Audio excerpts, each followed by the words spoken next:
Next on Sisterhood of the Second Act. Joyce Waugh is retiring after more than 2 decades of leading the Roanoke Regional Chamber of Commerce. Her tenure included the economic downturn in 2008, as well as the COVID-19 pandemic. She talks about her leadership philosophy and hints at what's next for her. Libby Wilcox is retired, or so she says. She joined Friends of the Blue Ridge about 11 years ago and has been working to preserve the land closest to the Blue Ridge Parkway. We'll meet these women on this edition of Sisterhood of the Second Act, right after this. Sisterhood of the Second Act is brought to you by Pat Lucas is committed to providing independent financial advice to individuals, families, and small businesses. Contact Pat at 540-798-8104. 540-798-8104. Securities and investment advisory services are offered solely through Equity Services Incorporated, member FINRA SIPC, 4401 Starkey Road, Roanoke, Virginia 24018, 540-989-4600. I'm going to be an oak tree. I think I'll be a dogwood tree. My kids said they'd be looking for a thorny tree for me. With Evergreen, you can be a tree. Our biodegradable urn combines your ashes, natural soil additives, and a native tree of your choice. Be a tree and grow for tomorrow. I want to be a tree. Learn more at evergreenmemorialtrust.com.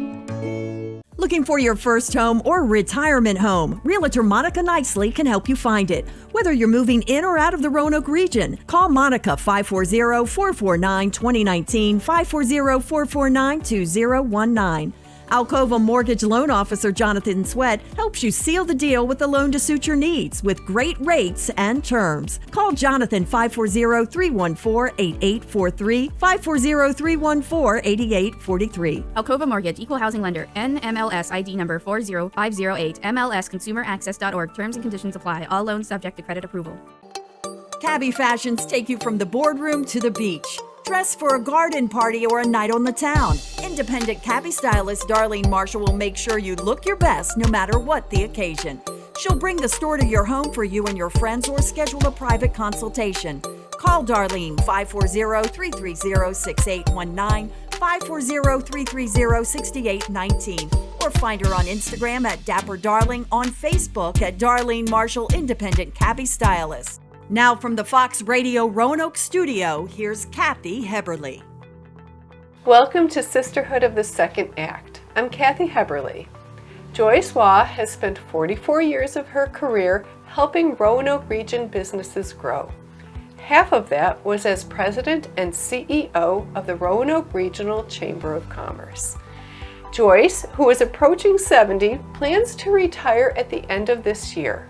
She joins us now to talk about the leadership and what the future holds. And thank you so much for being here with us today, Joyce. Thank you for having me. It is my pleasure. So why is now the time to retire? We want to know. It's interesting. Someone, actually, a friend said, "You'll know when it's time." And I wondered what she meant. And I really do feel like it is time. Okay. In many respects, we've got a wonderful team in place where I am. Okay. I have been there a good while, and some of the more recent hires in the last just 3 years, actually, I always tell people, come in, fresh ideas, new set of eyes, do what you know. Yes. Yeah. Because we don't need to, you don't need to know Fresh always, eyes is good. Yeah, sometimes. what we've always done. So it does seem like the right time because we're at a point, the chamber's in good shape, and we're financially viable and all those good things, and it just seems like the right time.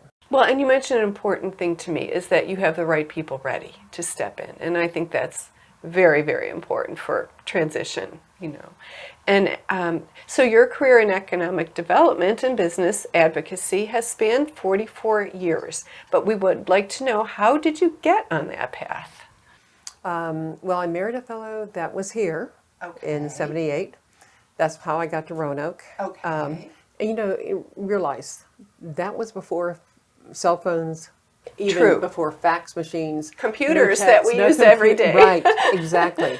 And everyone that I had sent, of course, hard copy, because that was the only way you could, letters to about, finding a job, just said, oh, just call us when you get here.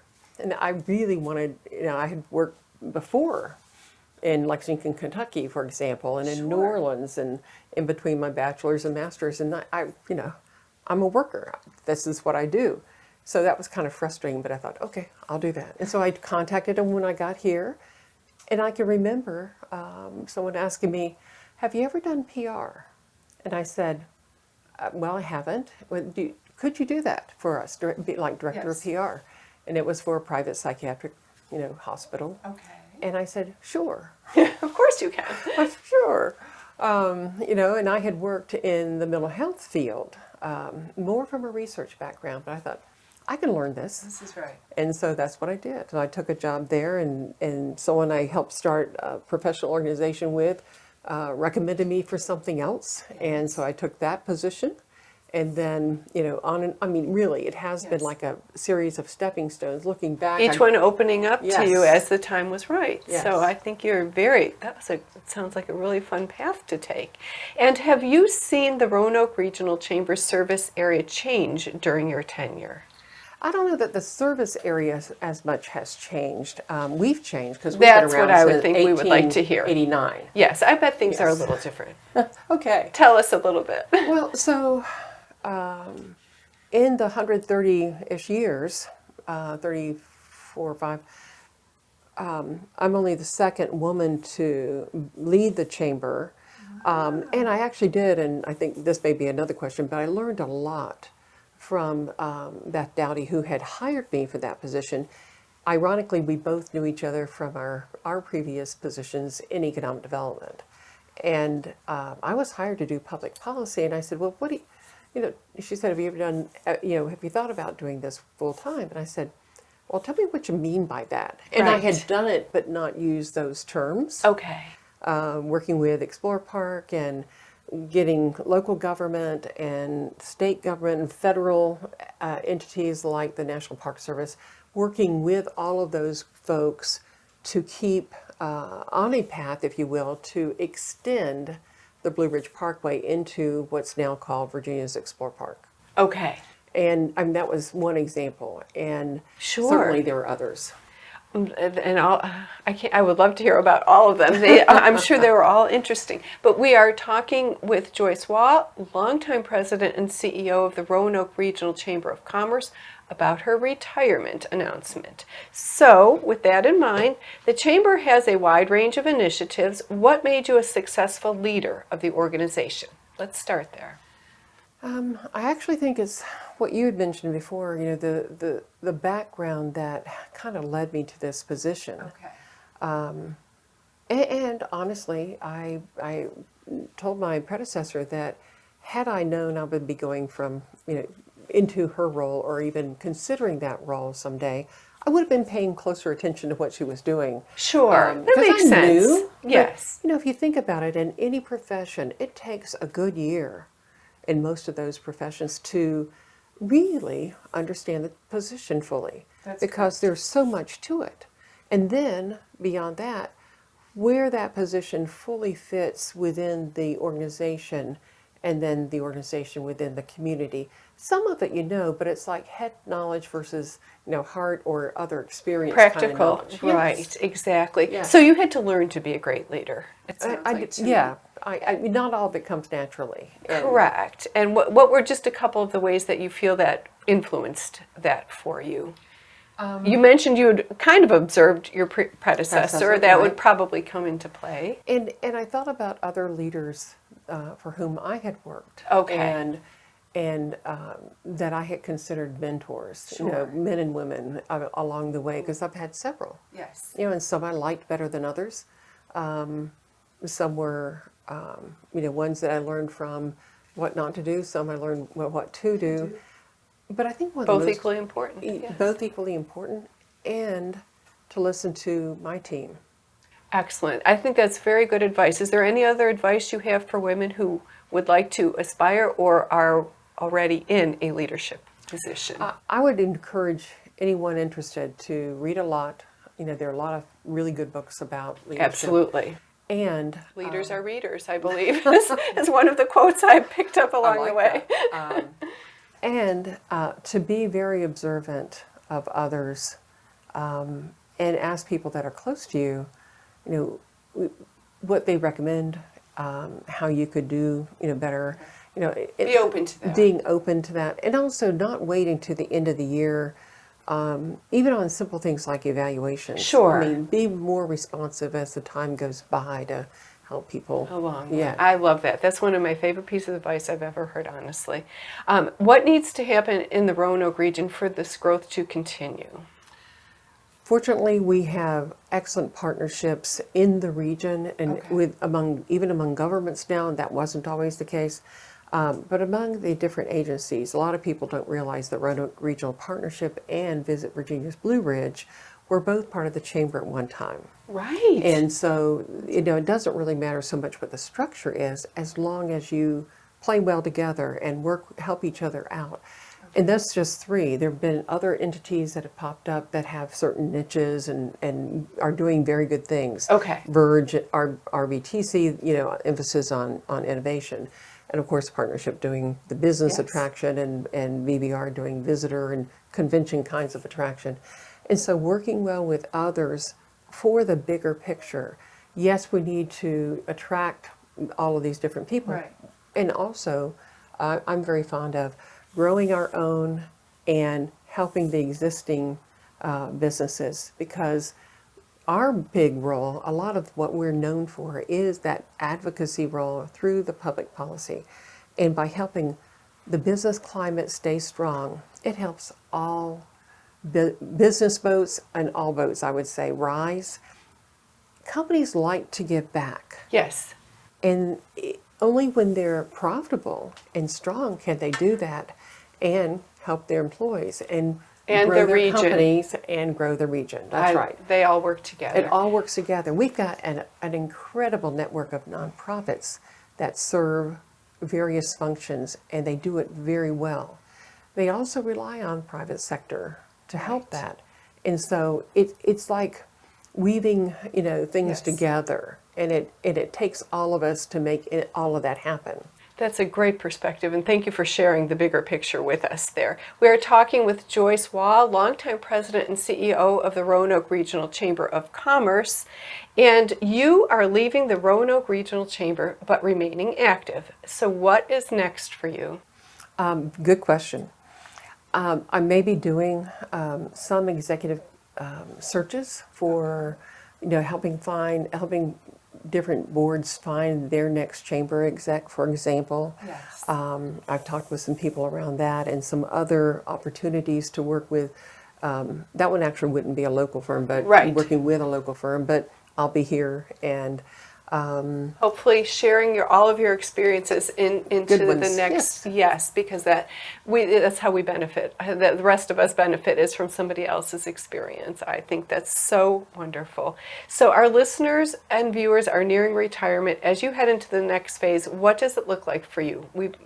We're wrapping it up, but I really would like to know that question. Yeah, so for me, it's finding a niche that I feel good in that's maybe in the 20 to 30 hour range a week. Okay. You know, which would be like half. That's a good point to make. Yeah. How much time do you want to devote Exactly, to this? exactly. If you're retiring. Because I want to travel That's right. and, you know, do other things. So it's all, I want more, I would say it this way, more of a balance than I have had. Yes. And of course, part of that's just me and my choice. So I would also recommend that in addition to reading up on stuff, they talk to people whose positions they think they might be interested in. Bunch of wonderful books. One that a friend recommended to me is called Your Next Season, and I've gotten into that, and I like it because many different execs in so many different areas recommend different things, like take a month or a year or whatever. Right. To don't just rush into something else. Right. But some of us have been working kind of toward this for longer than that. So, we may kind of rush in more quickly. But I think there are many opportunities, and something you mentioned earlier, I really do have plans to do more clean out and downsizing because there's a lot of stuff I don't need We anymore. accumulate a lot in our lifetime. So thank you so much for being with us today, Joyce. It has been a real pleasure. Thank you for having me again. We'll have the Roanoke Regional Chamber of Commerce's contact information in today's show notes at sisterhoodofthesecondact.com. When we come back, retirement hasn't stopped Libby Wilcox from having a positive impact on Virginia's Blue Ridge. We'll learn more about her work when Sisterhood of the Second Act continues. Looking for your first home or retirement home? Realtor Monica Nicely can help you find it. Whether you're moving in or out of the Roanoke region, call Monica 540-449-2019, 540-449-2019. Alcova Mortgage Loan Officer Jonathan Sweat helps you seal the deal with the loan to suit your needs with great rates and terms. Call Jonathan 540-314-8843, 540-314-8843. Alcova Mortgage, Equal Housing Lender, NMLS ID number 40508, MLSConsumerAccess.org. Terms and conditions apply. All loans subject to credit approval. Pat Lucas is committed to providing independent financial advice to help women build wealth and security. Call Pat at 540-798-8104, 540-798-8104. Securities and investment advisory services are offered solely through Equity Services Incorporated, member FINRA SIPC, 4401 Starkey Road, Roanoke, Virginia 24018, 540-989-4600. Once again from the Fox Radio Roanoke studio, here's Kathy Heberle. Welcome back to Sisterhood of the Second Act. I'm Kathy Heberle. The Executive Director of Friends of the Blue Ridge calls Libby Wilcox lightning in a bottle and the busiest retiree she knows. Wilcox joined the Friends group in 2011 and has been a dedicated volunteer ever since. Thank you for coming in today, Libby. It's a pleasure to have you on our show. Thank you. I'm happy to be here. Very good. So how did you get involved with Friends of the Blue Ridge? About 15 years ago, I built a cabin on the Parkway, and I'm a type A, so when the cabin was done, I needed something to do, and I noticed that the mile markers needed painting. Okay. So I got a contact with the Park Service and said, how can I do that? And I started working on the mile markers, and then the superintendent found out what I was doing, and he suggested that I get with Friends of the Blue Ridge Parkway, which is what it was at that time, and that's about 11 years ago. And so it started as a little project. Is that what you're telling us? Exactly, Good yes. for you. You saw a need and you wanted to fill it. Okay. So give us a little history of the organization. It was once Friends of the Blue Ridge Parkway, as you mentioned. What is it now? Now it's Friends of the Blue Ridge, and it's changed a little bit in what we do, but it's pretty much the same people. And what do you do overall? We do similar to what we did with Friends of the Blue Ridge Parkway, things on the Parkway. We keep signs painted, we clean signs. It doesn't matter whether it's a Parkway sign or a highway sign, directional sign. We do work in the campground. We have a campground, 3 picnic areas, a visitor center, Miss Puckett's cabin, and Mayberry Mill. Wow, I didn't know that. Yeah, all in my 50 miles. So we goodness. keep picnic tables painted, we keep the campgrounds and those areas cleaned up, especially in the spring after the winter. Yes, so it's something that it sounds like there's always something to be done. Right. Well, those were the things that we did, and I got involved with Friends of the Blue Ridge Parkway. And now that it's Friends of the Blue Ridge, we do things more in the communities along the Parkway, because we think it's real important that they support the Parkway and that visitors, then when they get off the Parkway, have places to stay and eat and things to see. That's excellent. It's a very good thing. So how has the work volunteers do changed, especially since the organization is not really affiliated with the Parkway? Right. Those are the things we do in the communities. Okay. And we have done several things. Again, the Parkway, this change just happened not quite 2 years ago. Oh, so it's recent. Right. What brought about the change? I'm not sure. Okay. I mean, it was things through the Parkway. They wanted to do things differently. And so now, again, our volunteers are working off the parkway and all the areas down through the parkway. Okay, and so it's more of a community. Right, community effort. Mm-hmm. Okay, very good. So we are talking with Libby Wilcox. She's a volunteer with Friends of the Blue Ridge. And you can please give us some examples of the types of projects the volunteers are doing. Okay, one of them that we just did in my area is kind of a beautification, we called it, in Fancy Gap, which is at one end of my area, and Meadows of Dan. And we, with some funding, we purchased hanging flower baskets. And we hung those baskets all down through both areas in front of each merchant.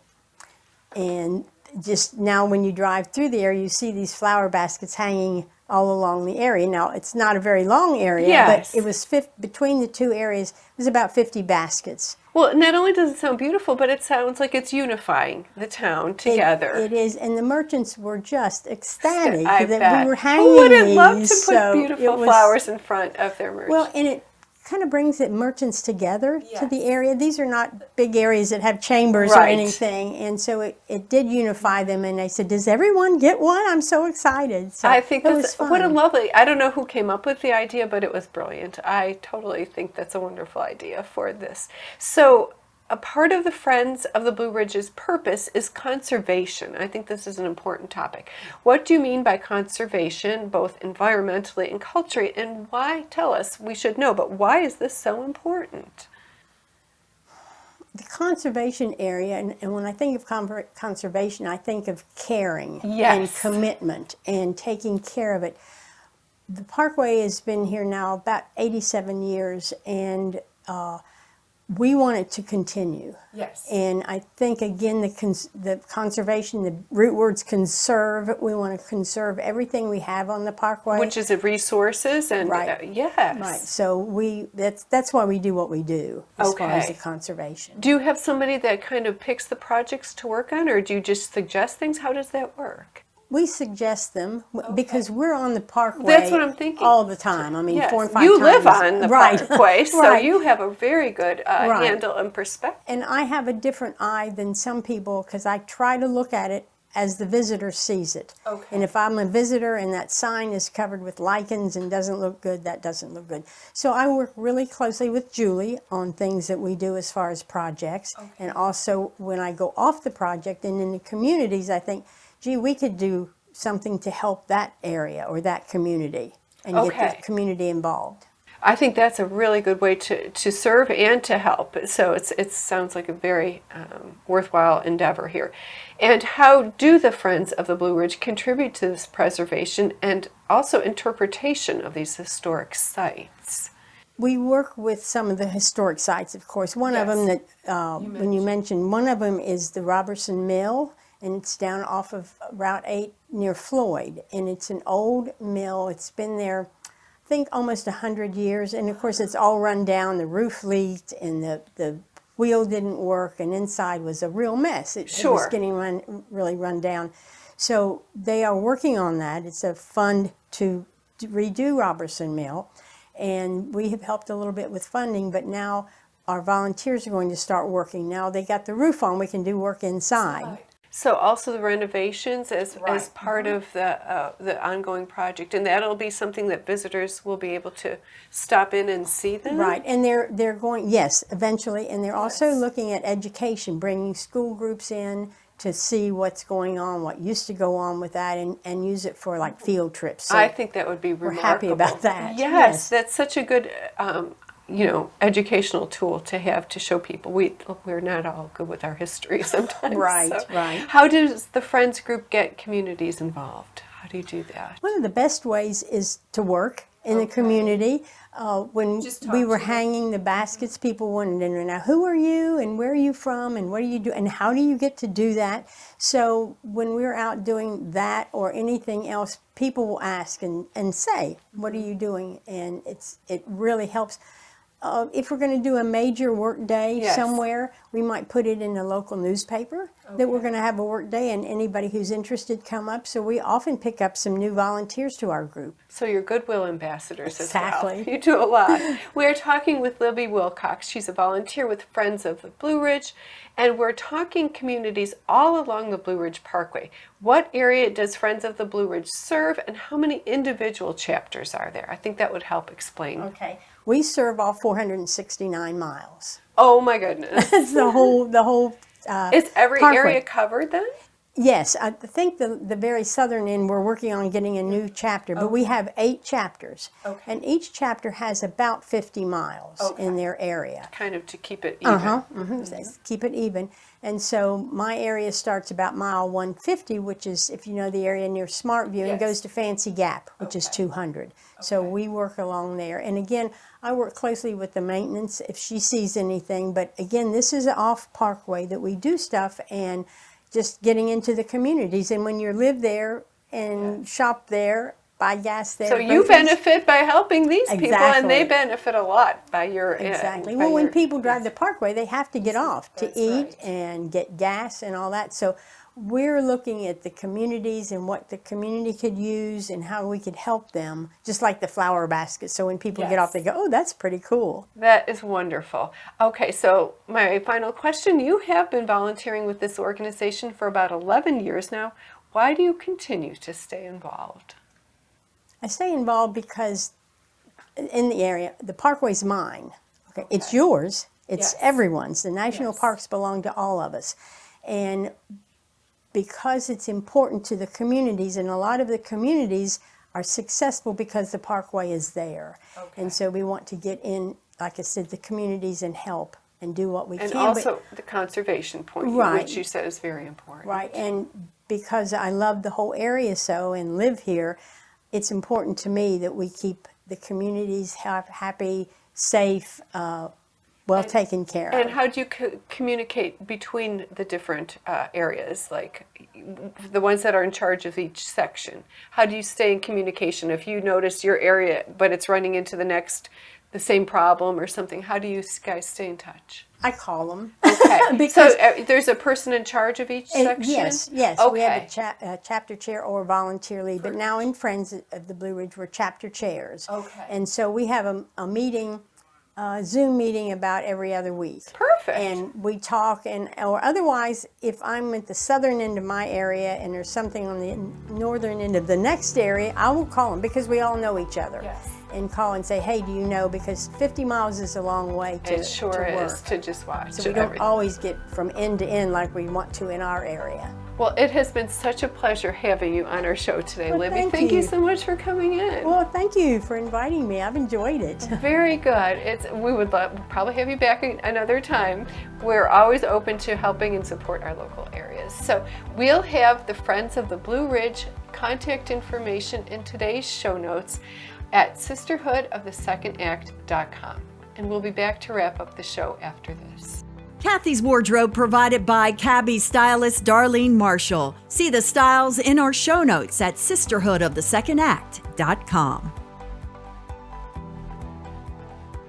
I want to thank Joyce Waugh and Libby Wilcox for joining us today. Joyce described her experiences leading the Chamber of Commerce and how it helps local businesses. And Libby taught us the importance of preserving and maintaining local historic sites along the Blue Ridge Parkway and how we can help. I'm Kathy Heberle. Join us next week for another edition of Sisterhood of the Second Act.